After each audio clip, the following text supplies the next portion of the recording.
Hoje nós encerraremos o livro das Lamentações de Jeremias. E Deus permitindo, no segundo domingo de março, nós retomamos Atos dos Apóstolos e o livro dos Salmos. Atos pela manhã e os Salmos à noite. Hoje eu quero chamar sua atenção para o capítulo 5 de Lamentações. E nesta noite eu quero pensar com você sobre restauração.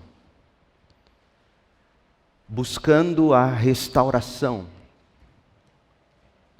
O tema que nós demos para esta série de mensagens é Ouse ter esperança, porque eu acredito que este é o tema central deste livro.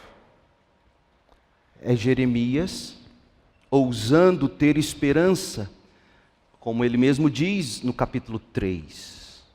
Ouso, porém, ter esperança. E se você observar, capítulo 1, os versículos 1, 2, fala da cidade devastada, fala de toda aquela gente pranteando, chorando, lamentando, desesperada. E se você chega aqui, tendo lido o livro inteiro, e você chega ao penúltimo versículo, verso 21, do capítulo 5, você entende qual era o grande propósito de Deus por trás de toda aquela devastação. O que Deus esperava era ouvir de seu povo o que está relatado aqui no verso 21 de Lamentações, capítulo 5. Restaura-nos, Senhor, e faze-nos voltar para Ti. Faze-nos voltar para Ti. Haviam se desviado de Deus, haviam se desviado do Senhor.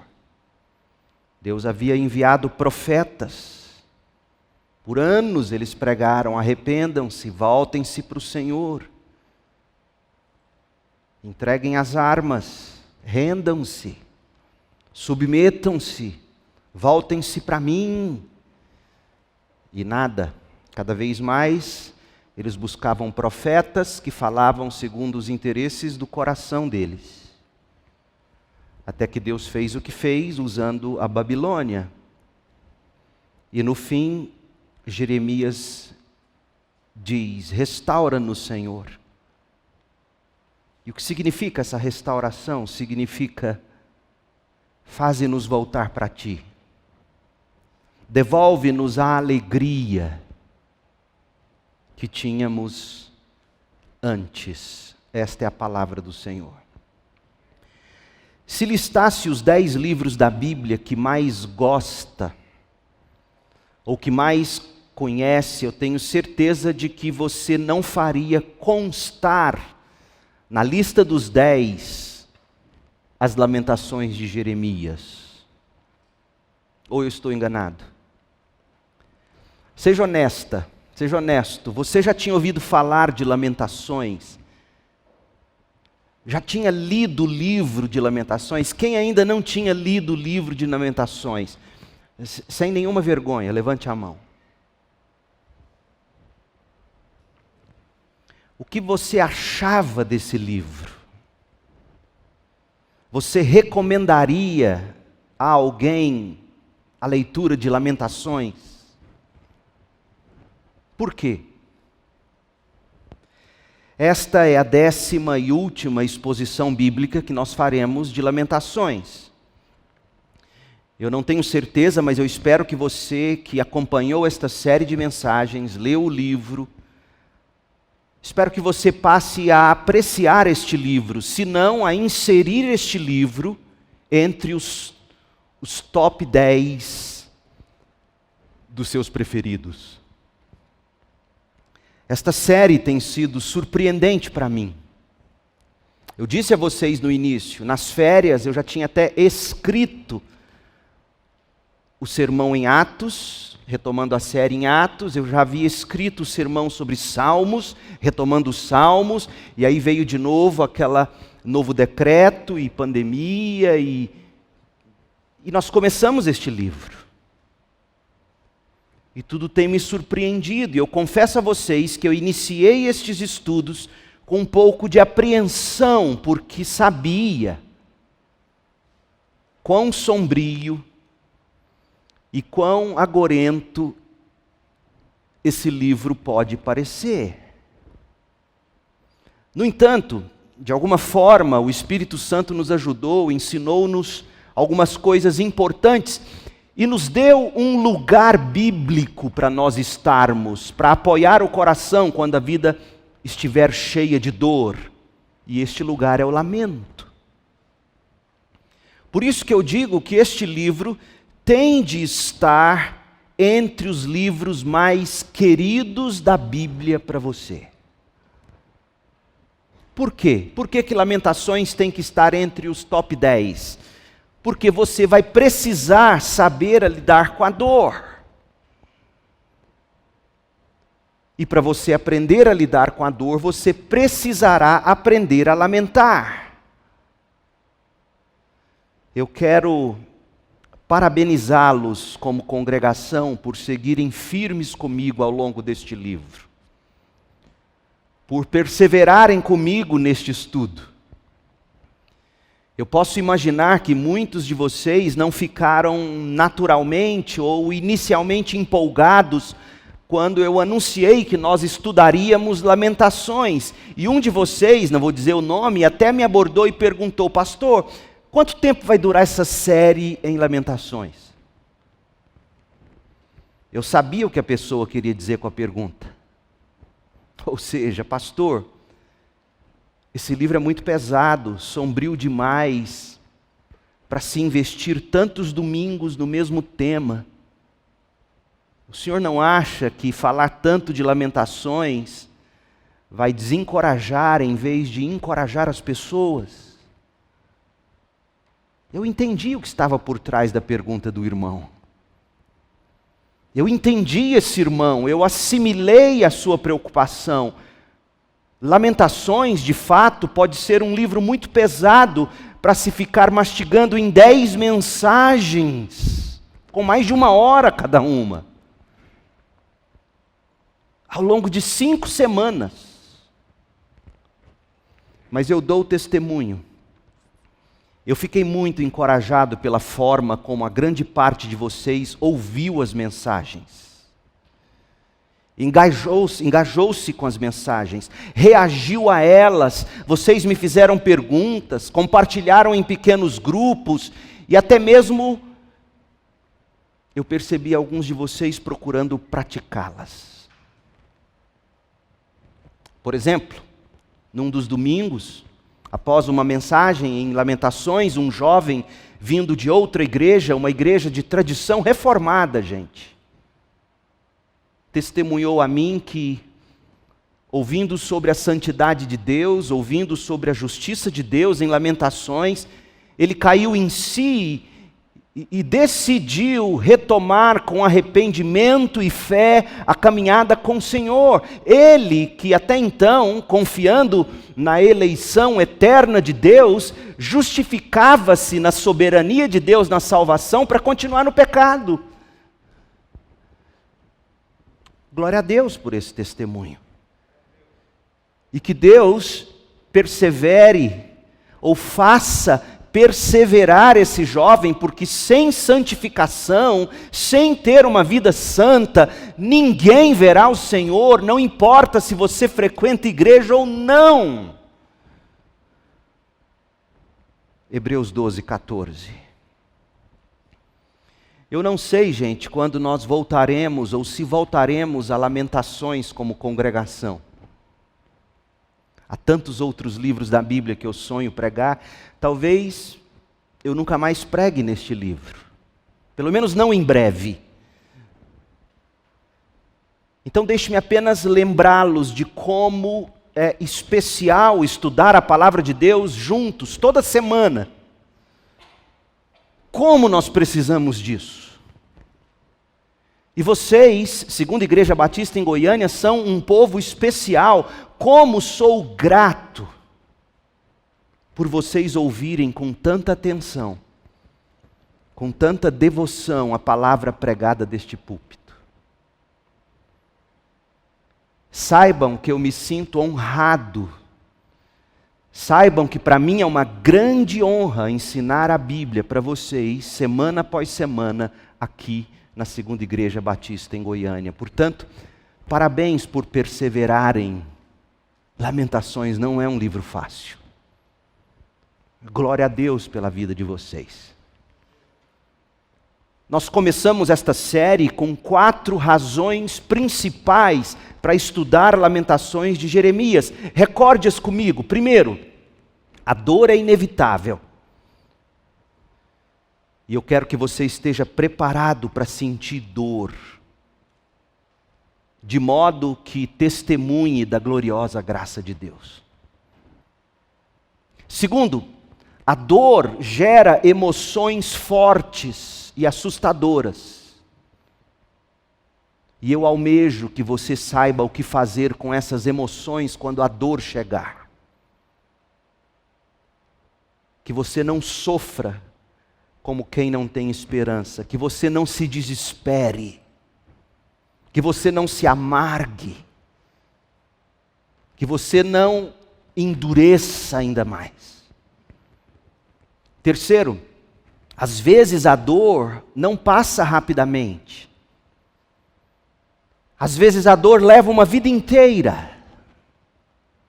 E eu desejo que você entenda que o lamento, ouça bem isso, se você levar desta série de mensagens apenas isto, já terá valido a pena.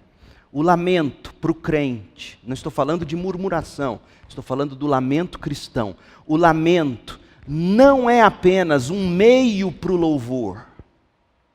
Não é que você lamenta para conseguir louvar, não.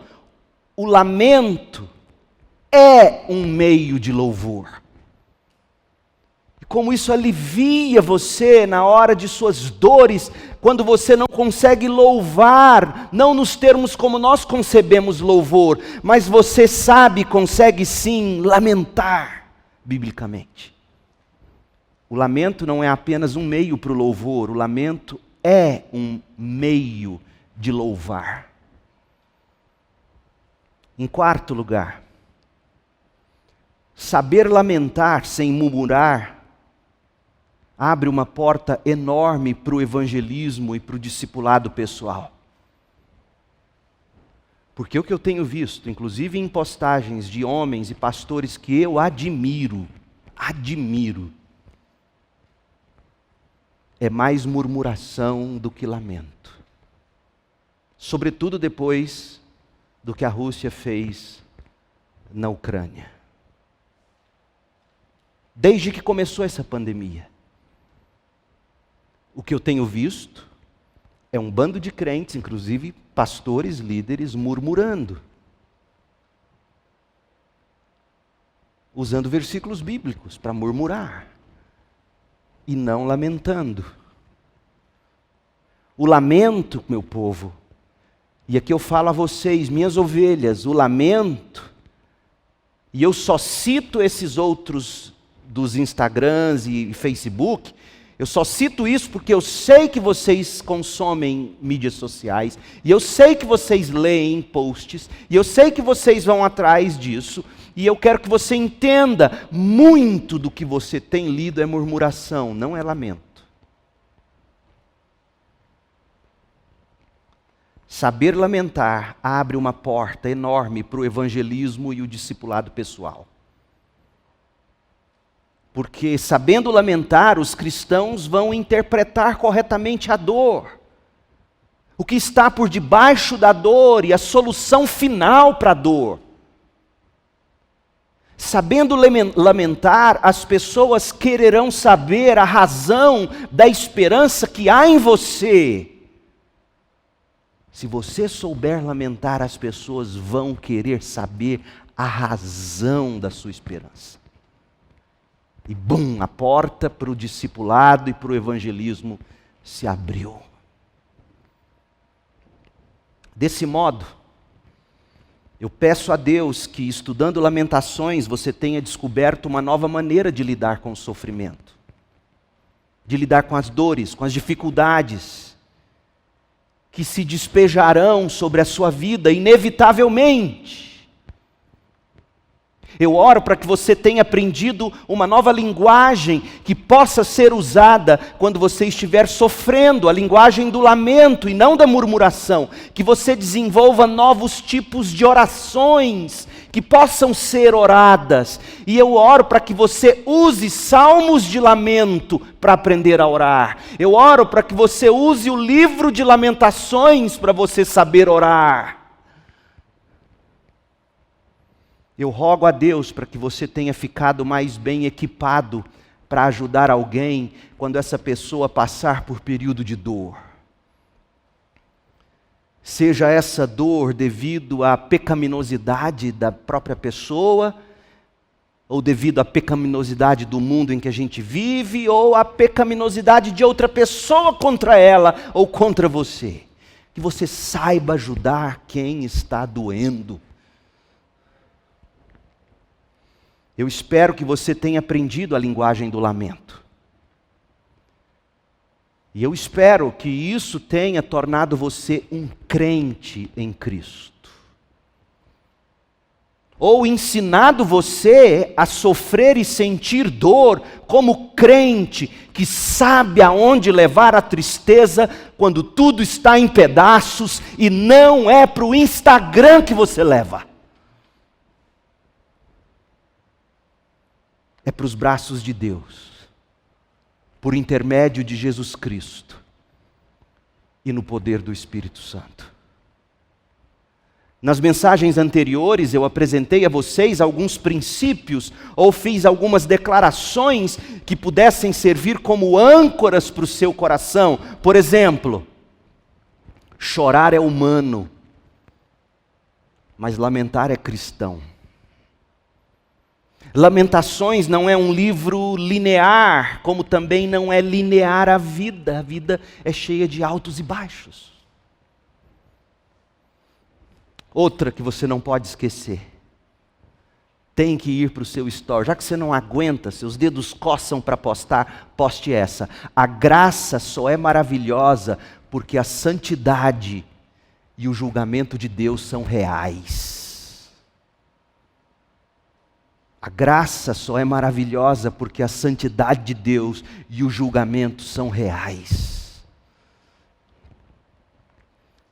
A esperança brota da verdade bíblica repetida ao nosso coração, foi outra coisa que dissemos. Dissemos ainda que lamentar não é ser descrente, lamentar biblicamente não é ser infiel.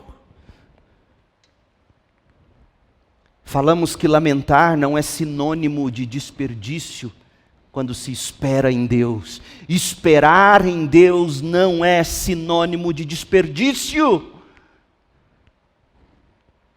Espere em Deus. E quem não aprendeu a esperar em Deus sai de uma encrenca atrás da outra. Mal termina um namoro, já misturou no outro. Mal termina uma bagunça e já está amarrado noutra. Esperar não é sinônimo de desperdício. E vimos hoje de manhã que a vida quebrada leva ao quebrantamento. E o quebrantamento leva à misericórdia. Eu realmente espero que o tema do lamento, eu realmente espero, meu povo, que Lamentações e os Salmos de Lamento continuem a ser um lugar especial para você quando as dores e as lutas chegarem. Quando no meio da noite estiver doendo e você não consegue dormir e o medo toma conta do seu coração, você não consegue nem ler, procure ouvir Lamentações, procure ouvir um salmo de lamentação e faça disso sua oração. Além disso, Estes são tempos muito interessantes do ponto de vista político e cultural, não é mesmo? E quando comecei essa série, eu nem imaginava que haveria guerra na Ucrânia. Essa é a maravilha de você pregar a Bíblia. E não haveria outro texto mais importante neste momento do que Lamentações, por exemplo. E eu espero que o livro de Lamentações tenha lhe dado um lugar para ir quando você estiver ansioso, quando você estiver com medo, quando você estiver com raiva dos seus governantes, porque eu também sinto. Mas em vez de sair mandando um monte de zap, de postagem, vá para Deus. Eu espero que você tenha uma nova categoria na sua alma para saber lidar com a geopolítica do Brasil e do mundo. Se você conhecer a história e o contexto de Jeremias e das Lamentações, como eu procurei mostrar para você, mensagem após mensagem, você enxergará a geopolítica atual do Brasil ou do mundo de um outro jeito. Pois bem, a gente chega a Lamentações 5. Este é o último capítulo do livro, é diferente dos outros 4. Porque apesar de retomar alguns temas anteriores sobre a destruição do povo de Israel, Lamentações capítulo 5 é um capítulo singular, único. Este é o capítulo que mais contém súplicas, pedidos a Deus. Há 3 súplicas nesse capítulo. Há 3 pedidos em meio aos lamentos.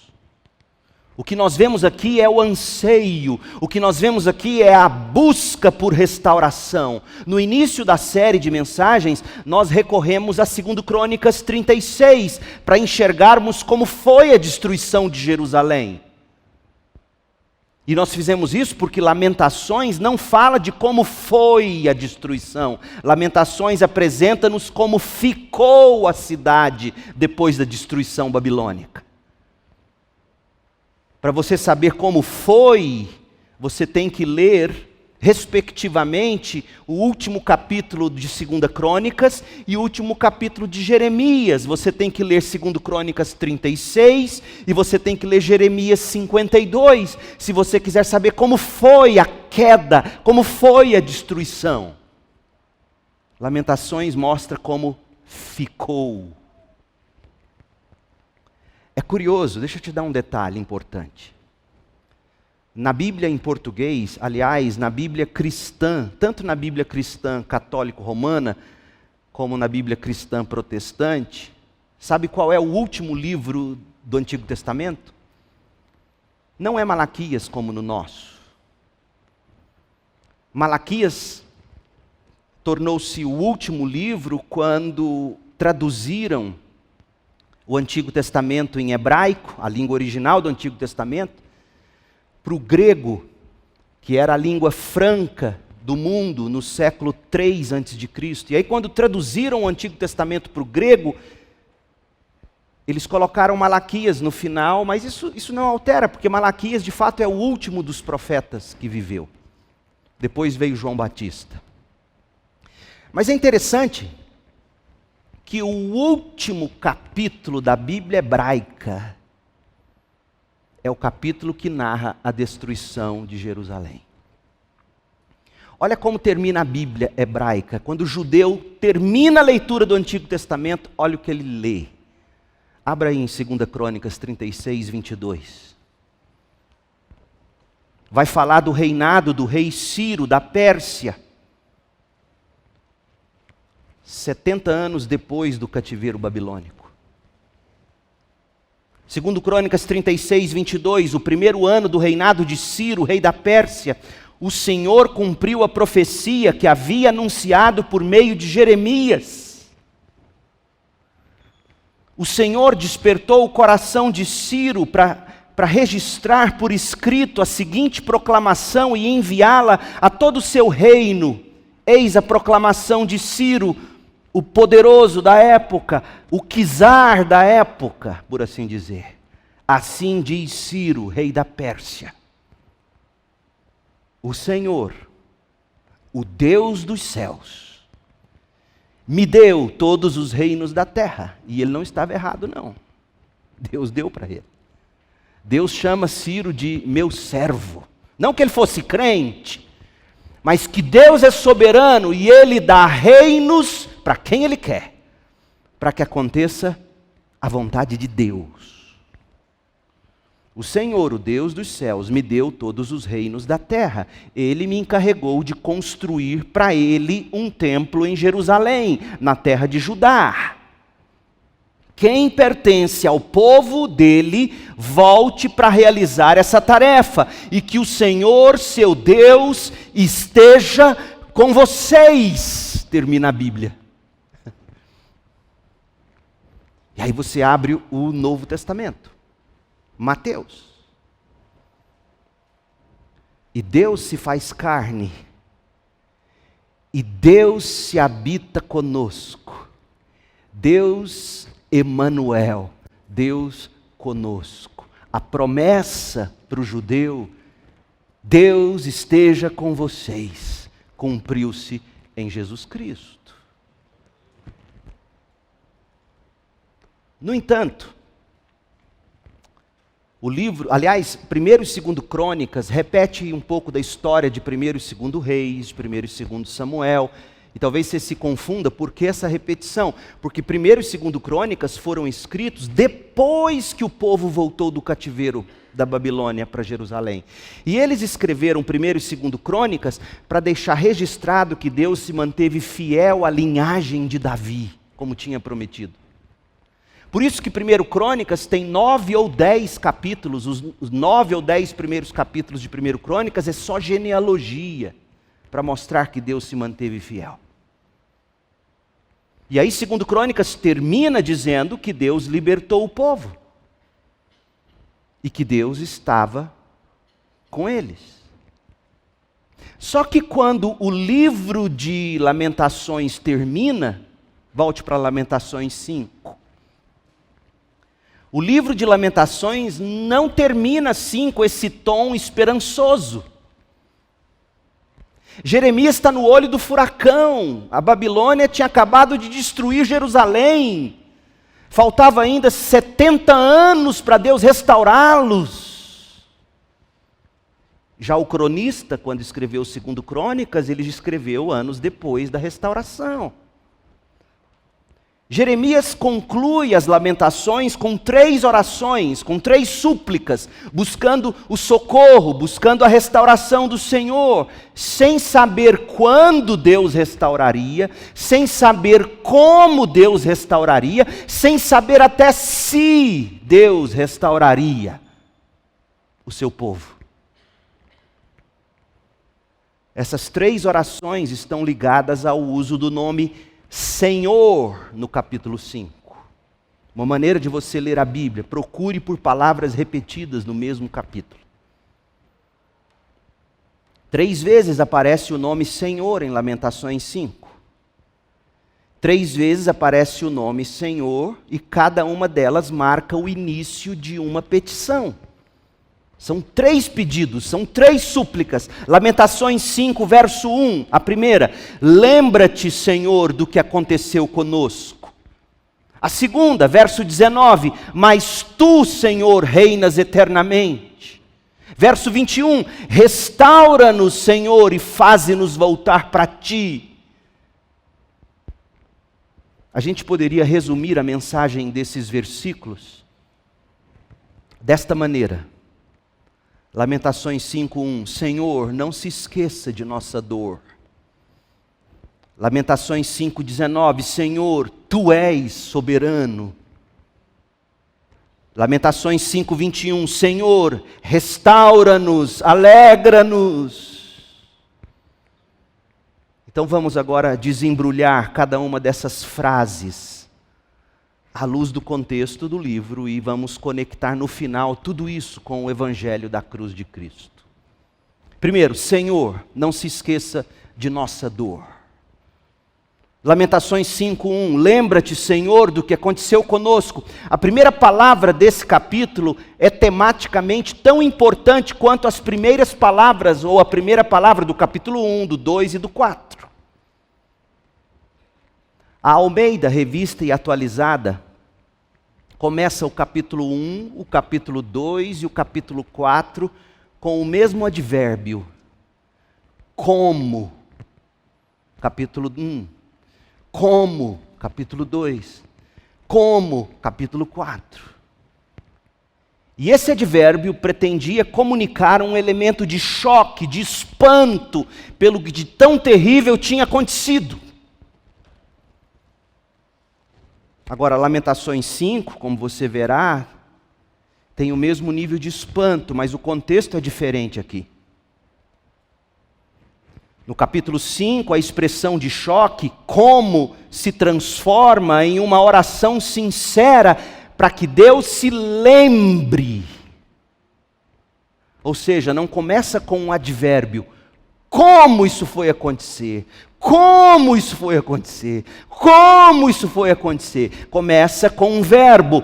Lembra-te, Senhor, do que aconteceu conosco.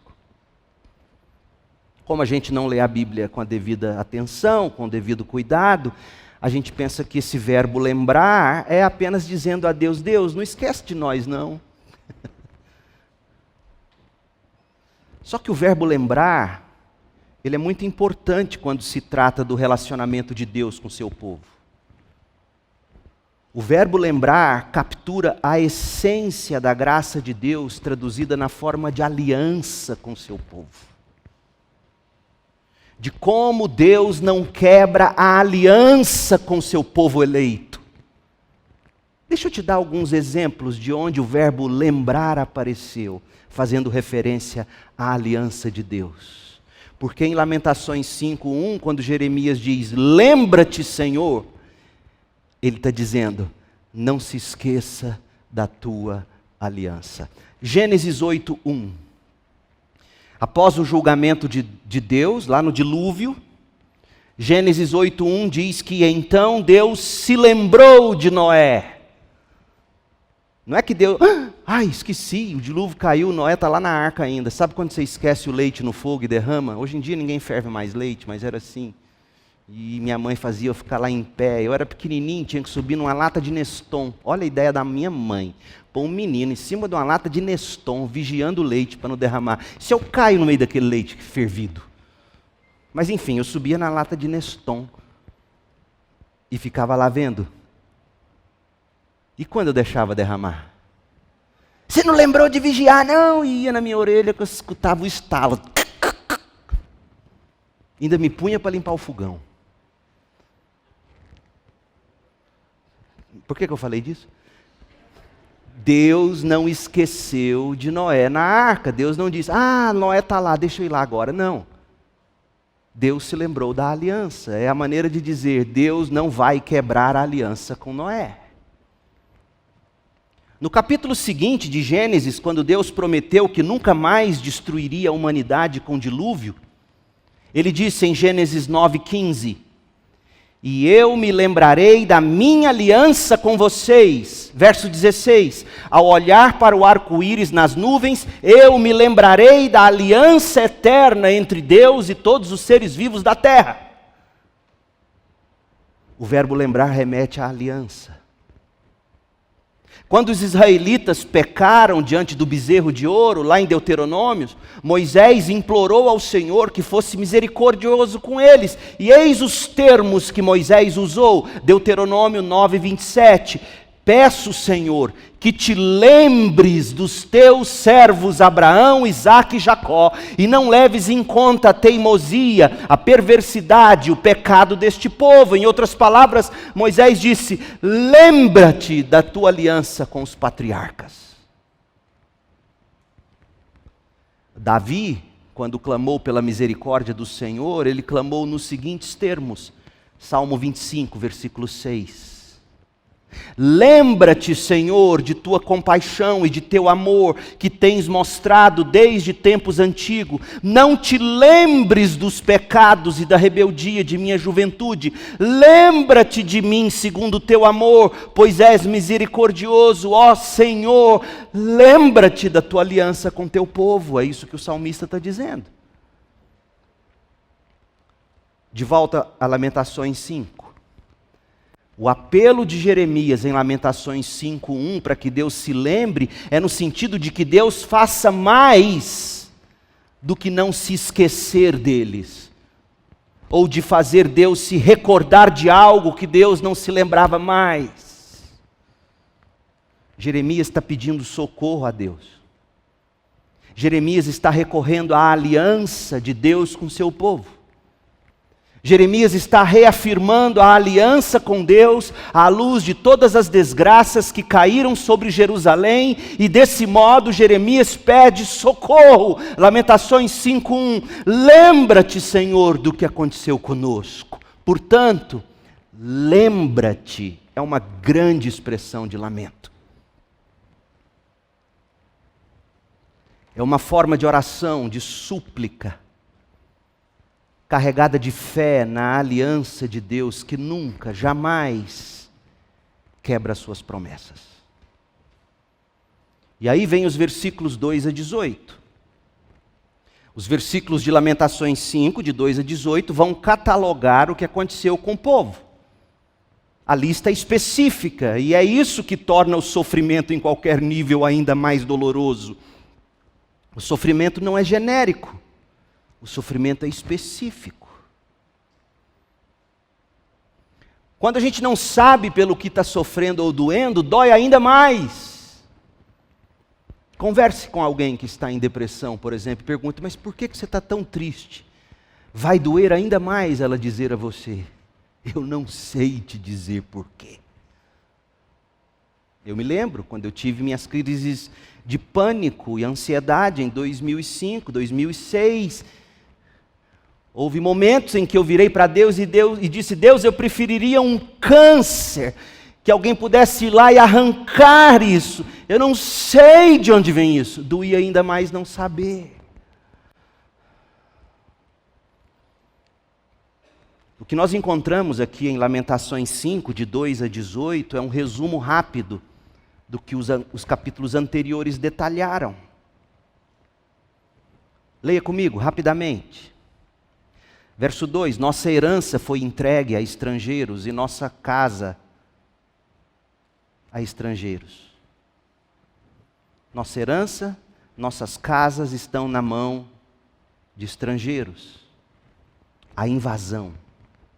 O verso 2 fala da invasão, o verso 3 fala do abandono.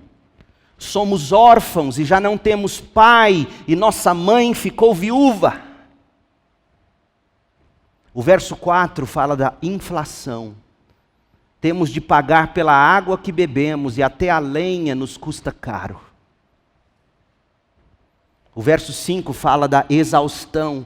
Os que nos perseguem estão bem perto, estamos exaustos, mas não nos deixam descansar. O verso 6 fala da sujeição. Ao Egito e à Assíria nos sujeitamos para conseguir alimento e para sobreviver. Veja, em vez de buscarem no Senhor, se sujeitaram ao Egito, à Assíria. O verso 7 fala da disciplina. Nossos antepassados pecaram e já morreram, e nós recebemos o castigo que eles mereciam. O verso 8 fala de convulsão social. Escravos se tornaram nossos senhores. Não restou ninguém para nos resgatar. Convulsão social. Verso 9, desespero. Arriscamos a vida à procura de alimento, pois a violência tomou conta do deserto. Verso 10 fala da enfermidade. A fome nos escureceu a pele, como se tivesse sido queimada no forno. O verso 11 fala de violência sexual. As mulheres de Sião e as moças das cidades de Judá são violentadas por nossos inimigos. O verso 12 fala de desonra, de maus tratos. Os príncipes são pendurados pelas mãos, os idosos são tratados com desprezo. O verso 13 fala de escravidão. Os rapazes são levados para trabalhar nos moinhos, os meninos cambaleiam sob os pesados fardos de lenha. O verso 14 descreve o pranto. As autoridades não se sentam mais à porta das cidades para celebrar. Os rapazes não tocam mais músicas. A alegria desapareceu do nosso coração. Nossas danças se transformaram em pranto. Verso 16 fala da vergonha. A coroa caiu de nossa cabeça, que aflição por causa de nosso pecado. O verso 17 fala de tristeza, nosso coração desfalece, nossos olhos se embaçam de lágrimas. E o verso 18 conclui com devastação, pois o monte Sião está desolado, tornou-se morada de chacais. Gente, o cenário era de desgraça, literalmente. Aonde quer que as pessoas olhassem, não havia nada além de destruição. Todos os níveis da nação foram afetados, tudo foi arruinado. A única esperança da nação era de que Deus não tivesse se esquecido da aliança dele com eles. Lembra-te do que nos aconteceu, lembra-te da nossa aliança, da tua aliança conosco. Mas o que Jeremias ainda não tinha entendido é que todo aquele sofrimento era exatamente porque Deus tinha aliança com eles. Porque Hebreus vai nos ensinar no Novo Testamento que Deus disciplina aqueles que Ele ama em aliança. E a disciplina, nós lemos o capítulo 5 e o verso 21 de Lamentações. A disciplina fez com que no final eles dissessem: restaura-nos de volta para ti, devolve-nos a alegria da nossa salvação, como orou o salmista. Eles estavam apostando a esperança deles na aliança do Senhor. O Deus que não abandona seu povo no sofrimento. Olha o que o salmista diz no Salmo 56. Eu já preguei uma mensagem nesse salmo, chamada O Colecionador de Lágrimas. Está lá no nosso canal no YouTube.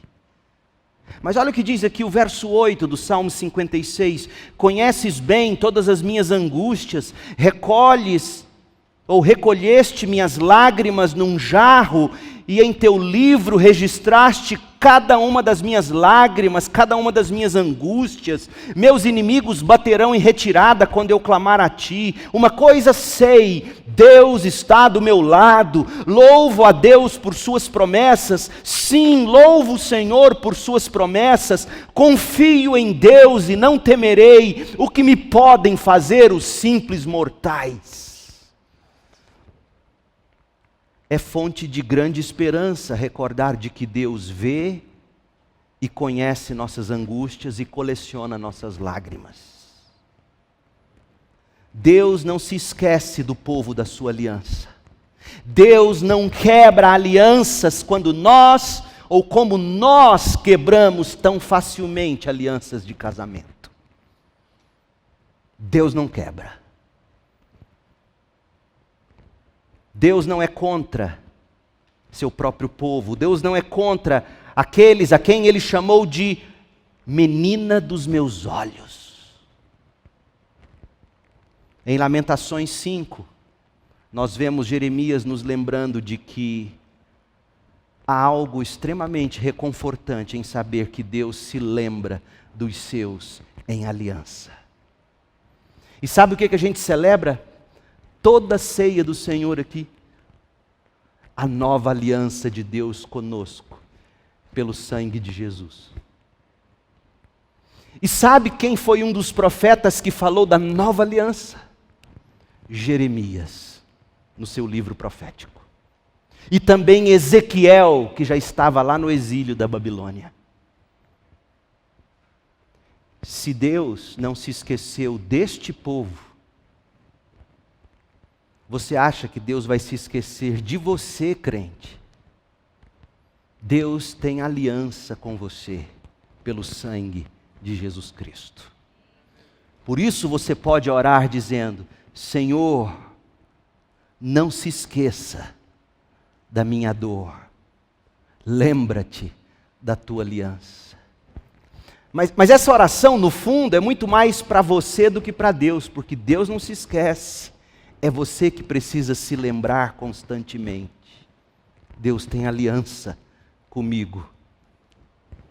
Segundo, Senhor, tu és soberano. Lamentações 5,19. Mas tu, Senhor, reinas eternamente. Tu, Senhor, reinas eternamente. Essa é a segunda oração ligada ao nome do Senhor no capítulo 5 de Lamentações. E o foco desta oração está no governo soberano de Deus sobre todas as coisas, que é realmente muito importante à luz da descrição das desgraças registradas no verso 1 até o verso 18. As circunstâncias da vida não são aleatórias, gente. Tudo o que acontece no mundo e na sua vida tem uma narrativa a qual se encaixar. Por si mesmas, a esmo, sem a metanarrativa bíblica, você será tentado a tirar a conclusão de que a vida está totalmente fora de controle, ou pior, Deus não está no controle, e esta não é a verdade, porque Lamentações, quando o mundo estava em cacos, o profeta se lembra da aliança de Deus com o povo dele, no verso 1, descreve a tragédia do verso 2 ao 18, e no verso 19 faz lembrar a sua própria alma de que o Senhor reina eternamente, mesmo quando bombas caem sobre nós, ou vírus matem aos que mais amamos. Nós lemos aqui, repetidamente neste livro, sobre a mão direta de Deus em tudo, incluindo no sofrimento do povo. Lamentações não é um livro para frouxos. Lamentações é um livro para crente maduro. Lamentações 1 e 2, nós lemos, declaram como, por exemplo, Lamentações 1,14. O Senhor me tirou a força e me entregou a meus inimigos. Foi Deus quem fez. Lamentações 1,15. O Senhor tratou meus homens valentes com desprezo. Por ordem do Senhor, um grande exército veio para esmagar meus jovens guerreiros. O Senhor pisou a cidade amada de Jerusalém, como se pisam uvas no tanque de prensar. E no verso 1 do capítulo 2 diz: em sua ira, o Senhor cobriu com uma sombra sua filha, a bela Sião. E diz ainda, Lamentações 2,1, no dia de sua grande ira, o Senhor não teve compaixão nem mesmo do seu povo. Deus é soberano. O que se conclui de tudo isso? O que se conclui é que, embora a Babilônia tenha sido o meio de julgamento e de disciplina,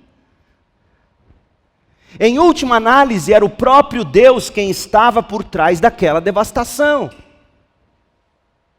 Leia o profeta Abacuque, vai ficar ainda mais claro para você. Deus usou uma nação pecaminosa, Deus usou uma nação pagã para cumprir seus propósitos divinos.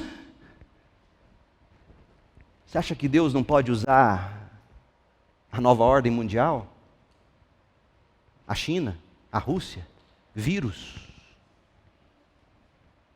Oh, meu povo, quanta burrice entre os crentes nestes dias. Burrice bíblica. Lamentações 5,19 é um texto curto, mas é muito importante. Lamentações 5,19 reconhece que existe uma realidade maior do que o sofrimento, uma realidade maior do que as bombas que caem, os vírus que matam. Lamentações 5,19 admite a supremacia de Deus sobre tudo, incluindo a dor. Lamentações 5,19 atesta que o centro do universo é o trono de Deus. Mas tu, Senhor, reinas eternamente. Este mas de Lamentações 5,19 é a segunda conjunção que representa um pivô importante no pensamento teológico de Jeremias. A primeira conjunção importante foi o porém de Lamentações 3:21. Ainda ouso, porém, ter esperança. A conjunção porém de Lamentações 3:21 nos levou a verdades que criam esperança. A esperança brota da verdade bíblica repetida para o nosso coração. Então, em Lamentações 3, nós vimos um convite para tirarmos os olhos das circunstâncias difíceis, dos problemas da geopolítica mundial. Tire os olhos da geopolítica, tire os olhos dos jornais, seja a mídia grande, seja a mídia pequena. Tire os olhos disso e coloque os olhos em Deus. Quem é Deus? Deus é bom, Deus é santo, Deus é soberano, Deus é justo. Quem reconhece isso pode ousar ter esperança. Mas em Lamentações 5, a conjunção mais, é uma declaração de fé sobre quem está realmente no controle de todas as circunstâncias. Em outras palavras, o que você crê sobre a soberania de Deus, o que você crê sobre a soberania de Deus e a supremacia de Deus sobre todas as coisas, realmente importa e realmente fará toda a diferença quando a sua vida começar a doer. Para você não pensar que essa é uma verdade rara, encontrada apenas em Lamentações, olha o Salmo 102. O salmista fala de todas as desgraças possíveis, do verso 1 ao 11, que eu não vou ler agora. Mas olha como ele conclui no verso 12. Depois de tudo de ruim, ele diz no verso 12: Tu, porém, olha a conjunção que está lá em Lamentações. Tu, porém, Senhor, reinarás para sempre. Teu nome será lembrado por todas as gerações. Deus não deixa de reinar quando a dor dói em você. Outra coisa importantíssima: se Deus não fosse soberano, se o Deus do salmista, no Salmo 102, não fosse soberano, tu, porém, Senhor, reinas para sempre. Se esse Deus do salmista não fosse soberano, ele não poderia dizer o que ele diz no verso seguinte, verso 13. Tu te levantarás e terás misericórdia de Sião. Já é tempo de lhe mostrar compaixão. Este é o momento esperado. Meu povo, presta atenção no que eu vou te dizer. A misericórdia de Deus é um atributo que escorre da soberania de Deus. Se você tirar a soberania absoluta das mãos de Deus, sobre tudo e sobre todas as coisas, se você arrancar de Deus a supremacia sobre tudo e sobre todas as coisas, inclusive suas dores, sabe o que vai restar? Um Deus incapaz de ter misericórdia. Porque sem soberania, sem supremacia, esse Deus não terá condições de agir com misericórdia. Como é que um Deus que não é soberano, não é supremo, poderia agir com misericórdia para vindicar seus filhos que padeciam na mão dos babilônios? Tire a soberania de Deus e Deus vai ser um ser que no máximo fica sofrendo, chorando, com você. Sem a soberania de Deus, o sofrimento se torna intolerável, inútil, sem esperança. Mas eu quero que você entenda o que Jeremias vai nos mostrar agora. A soberania de Deus não responde todas as nossas perguntas. Quem crê na soberania absoluta de Deus continua sem um monte de respostas. Olha Lamentações 5,19. Lamentações, leia, eu quero que você leia, passe o seu dedo aí na sua Bíblia e leia. Mas tu, Senhor, reinas eternamente. Jeremias cria na soberania absoluta de Deus. Tu reinas eternamente. Teu trono permanece de geração em geração. Aí vem a dúvida, no verso 20, a dúvida de quem cria na soberania absoluta de Deus. Por que continuas a te esquecer de nós? Por que nos abandonaste por tanto tempo? Jeremias cria e confessava a soberania de Deus e ainda assim continuava sem um monte de respostas. Mas a presença de perguntas difíceis não nega a realidade e a esperança do governo de Deus sobre todas as coisas. Jeremias não tinha todas as respostas, mesmo tendo boa teologia. Mas o que Jeremias já sabia era o bastante para ancorá-lo naquele temporal. Meu Deus reina, mesmo quando Jerusalém está em cacos. Existe alguma coisa acontecendo na sua vida pela qual você precisa orar dizendo: mas tu, Senhor, reinas eternamente?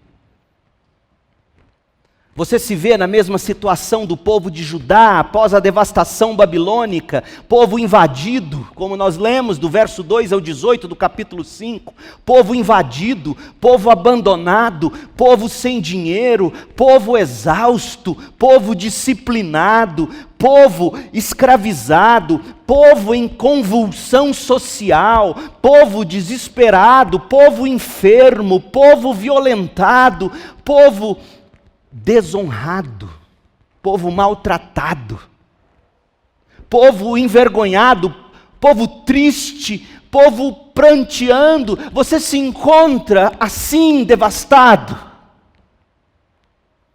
Sua vida ou parte da sua vida foi esparramada no chão em cacos. Você está tateando no escuro. A realidade em que você está vivendo, a realidade da sua vida é praticamente insuportável para você. Você vive perguntando: por que continuas a te esquecer de mim, Senhor? Por que me abandonas por tanto tempo? Gente, se assim for o seu caso, eu sugiro que seria bom para você se juntar a Jeremias e dizer: apesar de tudo isso, tu, Senhor, reinas eternamente. Preencha a seguinte lacuna em branco: Senhor, eu estou, vem a lacuna, mas tu reinas eternamente. Preencha a lacuna, faça esse exercício. Senhor, eu estou com raiva, mas tu reinas eternamente. Senhor, eu estou doente, mas tu reinas eternamente. Senhor, eu estou com medo, mas tu reinas eternamente. Senhor, eu estou sofrendo, mas tu reinas eternamente. Como trará paz a você descansar debaixo do governo soberano de Deus, mesmo quando você não tem todas as respostas? Mesmo quando a sua cidade, a sua nação, a sua família, mesmo quando sua própria vida estiver em cacos no chão, você tateando no escuro, você tentando fugir da realidade, como seu coração vai descansar se você for capaz de dizer: mas tu, Senhor, reinas eternamente. E a última oração: Senhor, restaura-nos, alegra-nos. Lamentações 5:21. Senhor, restaura-nos, alegra-nos. A oração do capítulo 5 de encerramento, inclusive encerramento do livro, é um apelo à restauração. O verbo restaurar significa reparar, recuperar, fazer voltar a uma posição ou estado melhor, ou fazer voltar ao estado original. Recobra aqui essa expressão a promessa de que Deus restauraria seu povo, traria seu povo de volta da deportação, de volta do exílio babilônico. Um pouco de história vai te ajudar nesse ponto. Antes de Jerusalém tornar-se cacos e ruínas, Jeremias profetizou por muitos anos. Eu disse isso para vocês ao longo dessa série. Aliás, uma carta foi enviada aos exilados na Babilônia para encorajá-los a continuar seguindo o Senhor, mesmo lá no exílio. Veja essa carta e veja o quanto os crentes de hoje distorcem um dos versículos mais lindos da Bíblia. Esses dias mesmo eu vi esse versículo estampado numa empresa que eu entrei. Eu falei, eu não acredito que eles não entenderam esse versículo. Jeremias mandou a carta para os exilados que estavam lá na Babilônia, não conseguiam cantar, não conseguiam tocar a vida, porque não estava aguentando viver debaixo de um governo de esquerda ou de direita. Dê o nome que você quiser ao governo babilônico. Eles não aguentavam mais, eles achavam que Deus os havia abandonado. E olha o que está em Jeremias 29:10. Leia, abra sua Bíblia e veja. Assim diz o Senhor: vocês ficarão na Babilônia durante 70 anos. Depois disso eu virei e cumprirei todas as boas promessas que lhes fiz e os trarei de volta para casa. Do lado de cada cruz, da perspectiva cristã, qual é a nossa casa? Jesus falou qual é a nossa casa, crente. Qual é a nossa casa? Eu estou indo preparar a casa. Eu estou indo preparar o quê? Morada. Qual é a nossa casa? O céu. E aí vem o verso 11, que é o verso deturpado. Porque eu sei os planos que tenho para vocês, diz o Senhor. São planos de bem e não de mal, para lhes dar o futuro pelo qual anseiam. Qual é o futuro que o crente deve ansiar? Paulo deixa isso claro, escrevendo a Tito, no capítulo 1, logo no início da carta, ele diz: a nossa esperança é a vida eterna. Os planos que Deus tem para nós, planos de bem e não de mal, significava para os babilônios o seguinte: vocês acham que Deus é mal com vocês, mas Deus é bom. Deus está disciplinando vocês para vocês conseguirem dizer de coração: restaura-nos de volta para ti, porque o nosso coração está em tudo menos em ti. São planos de bem quando eu disciplino vocês, não são planos de mal. E eu quero te dar uma terra, mas a terra que o crente e o judeu de verdade terão, porque Paulo vai dizer isso aos Gálatas: o verdadeiro judeu é o da fé em Cristo Jesus. O crente em Jesus Cristo, o judeu de verdade, herdará a terra. Aí tem gente que pega isso aqui e transforma os planos de Deus num negócio de sucesso. Não que Deus não faça prosperar as obras das mãos dos seus filhos, mas a promessa última de Deus neste versículo é a do novo céu e a da nova terra. Naqueles dias, quando vocês clamarem por mim em oração, eu os ouvirei. Se me buscarem de todo o coração, me encontrarão, serei encontrado por vocês, diz o Senhor. Acabarei com seu exílio e os restaurarei. Eu os reunirei de todas as nações para as quais os enviei e trarei de volta para casa, para a sua terra. Meu povo, qual é a imagem deste versículo? A imagem, o cumprimento final deste versículo é o livro do Apocalipse, é o povo de todas as tribos, povos e nações reunidos diante do trono do Cordeiro, adorando-o para sempre no novo céu e na nova terra. Esses são os planos de bem, não de mal. Esse é o futuro que Deus tem para nós. A esperança para o povo de Israel era de que Deus um dia os traria de volta à terra.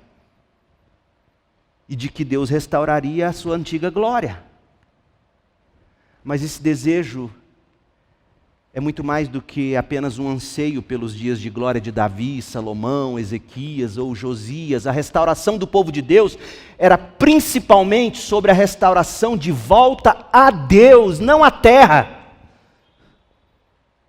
Presta atenção nisso, crente. O povo tinha terra, mas já tinha virado as costas para Deus. Por isso Deus tira eles da terra, leva eles para a Babilônia, para eles dizerem em Lamentações 5:21, restaura-nos a ti, não a terra, a ti. A terra sem Deus é ídolo,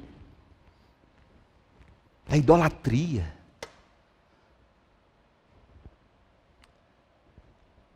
E tem crente ainda hoje brigando por aquela terra. Crente pregando sermões inteiros. Deixa eu te falar uma coisa, aquela não é a nossa terra. A nossa terra é o novo céu e a nova terra. Aquela não é a nossa terra. Mais do que a perda do templo, mais do que a perda da cidade, mais do que a perda da identidade, a maior perda que aquele povo sofreu foi a da presença de Deus. É por isso que Lamentações 29 fala sobre buscar o Senhor e o povo de Deus encontrar o Senhor novamente. Vocês me buscarão e me acharão. Por quê? Porque eles tinham perdido Deus. Eles estavam na terra que Deus deu, no templo que Deus deu, lendo a lei que Deus deu, mas eles tinham perdido Deus. E Deus diz: busquem-me e me acharão. Talvez seja o seu caso, nesse mundo tão bom que Deus te deu. Saúde, lugar bom para morar, condição financeira muitíssimo melhor do que a vastíssima maioria da população desse planeta. E você até fala em Deus, e você está até aqui no culto. Mas Deus é estranho para você. Não pense você que ter a terra, ter a bênção, é ter Deus. Aquele povo tinha terra, aquele povo tinha a bênção e não tinham mais Deus. Uma das maneiras de Deus julgar alguém é entregar essa pessoa às suas próprias paixões. Você quer curtir a vida assim? Vai lá, curte. Não vou tirar nada de você, você vai continuar prosperando, rico. Vai lá. E aí vem Jesus e diz: é mais fácil um camelo passar no fundo de uma agulha do que um rico entrar no reino dos céus. Olha só, não julgue a sua prosperidade como sinônimo de Deus na sua vida. Pode ser juízo e maldição. O povo tinha tudo. Tinha a terra, tinha o templo, tinha a lei, mas não tinha um Deus. E Deus diz: busquem-me, e quando me buscarem, me acharão. Vocês me perderam. E aí volte para Lamentações, para a gente concluir. Lamentações 5:21. Restaura-nos, Senhor. Faze-nos voltar para Ti. Estávamos aqui nesta terra, mas não estávamos em Ti, contigo. Faze-nos voltar para Ti. Devolva-nos a alegria que tínhamos antes. Jeremias não está aqui no verso 22 dizendo que Deus não se importava com eles, porque ele vai colocar as dúvidas dele. Ora, será que nos rejeitaste completamente? Ainda estás irado conosco? Eles ainda estavam se sentindo humilhados quando isso aqui foi escrito. Eles não conheciam a história completa dos planos de Deus. Deus os trouxe de volta para Sião, depois dos 70 anos. Mas o que você não pode deixar de enxergar quando você chega ao fim deste livro, é de que Deus tirou tudo deles, porque tudo que eles tinham tinha tomado o lugar de Deus. E Deus não divide sua glória com ninguém. Tirou tudo deles, para no final eles serem capazes de dizer: restaura-nos de volta a Ti, devolva-nos a alegria da Tua salvação. O que mais você espera Deus tirar de você para você acordar? Sabe o que é pior? Sabe o que é ainda pior? É se Deus já não está tirando mais nada de você. Isso é ainda pior. Tudo que você põe a mão vira ouro. Você consegue, você prospera.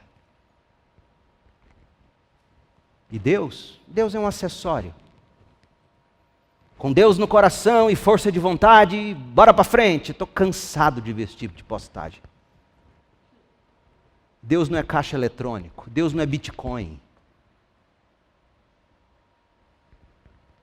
Israel tinha terra, Israel tinha o templo, Israel tinha suas casas, Israel tinha o seu orgulho nacional, Israel tinha tudo, mas tinham perdido Deus.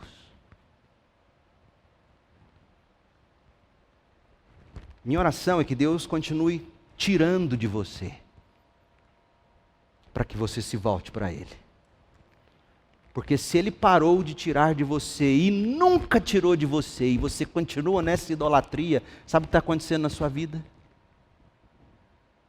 É você num trem desgovernado, a caminho do inferno, mas você não nota, porque lá dentro tem ar-condicionado, Netflix, bebida gostosa, e o trem desgovernado rumo ao abismo eterno da separação eterna da presença gloriosa de Deus. Isso é uma desgraça. A gente chega ao final de Lamentações, e a conclusão do nosso estudo sobre o lamento, mas Lamentações anunciou que chegaria o dia em que Deus lidaria de uma vez por todas com o problema da destruição de Jerusalém. Jeremias, no capítulo 31 da sua profecia, Jeremias 31, de 31 a 34, eu não vou ler, fala da nova aliança que Deus faria com esse povo. Ezequiel, capítulo 36, de 22 a 27, fala da mesma aliança. Aliança agora em que Deus vai gravar no nosso coração a palavra de Deus, para que a gente ame essa palavra. Nova aliança essa que o sangue de Jesus comprou para nos dar um coração de carne, não de pedra, que ame as Escrituras e que queira viver as Escrituras. De que forma o Evangelho se relaciona com o lamento? Eu vou concluir, mas eu quero que você preste atenção. De que forma o Evangelho se relaciona com o lamento?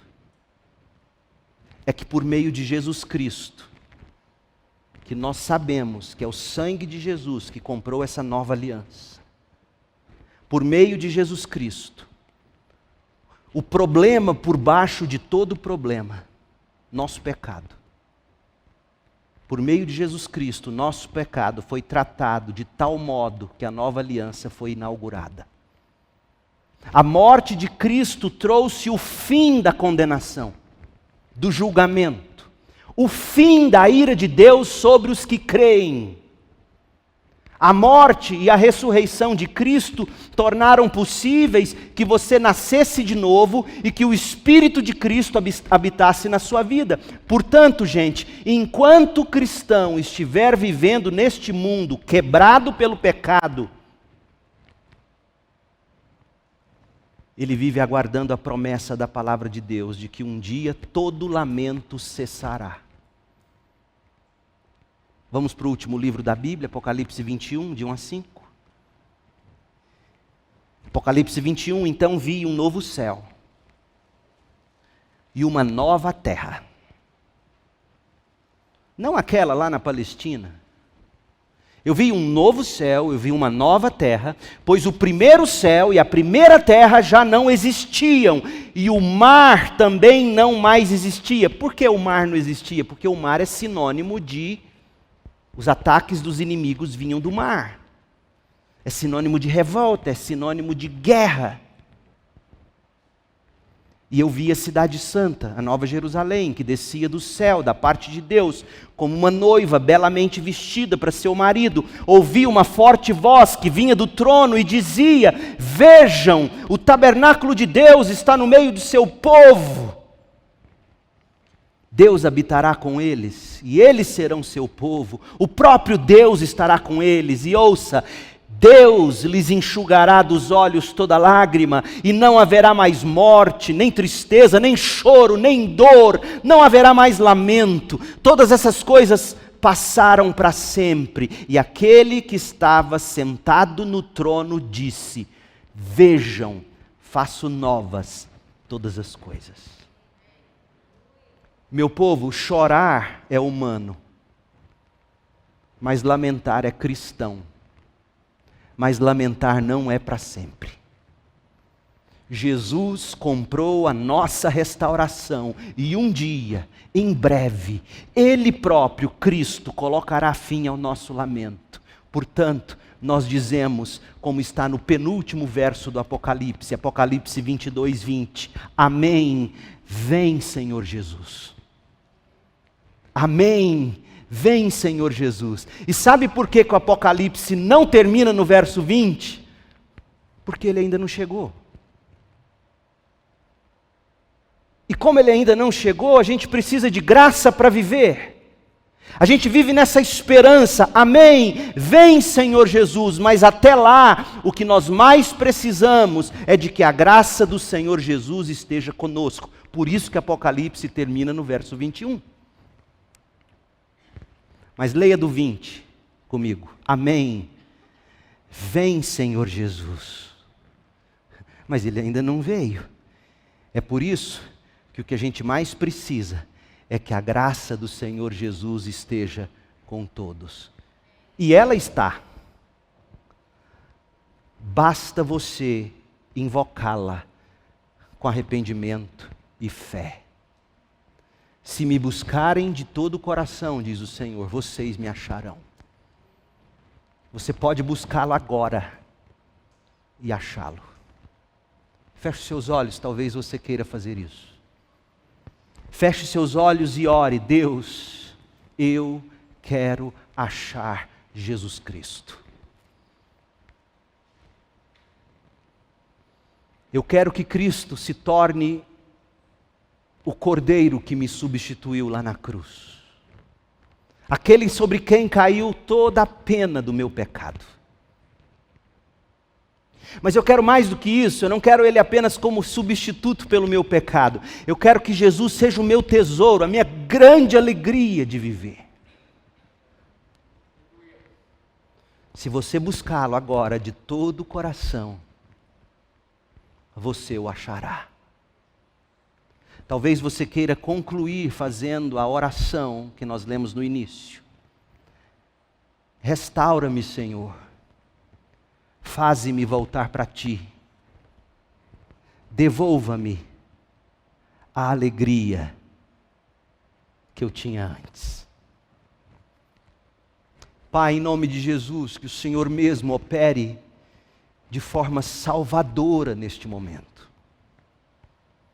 Que o Senhor mesmo salve agora, que o Senhor mesmo convença do pecado, da justiça, do juízo, que o Senhor mesmo restaure para Ti aqueles que precisam de salvação.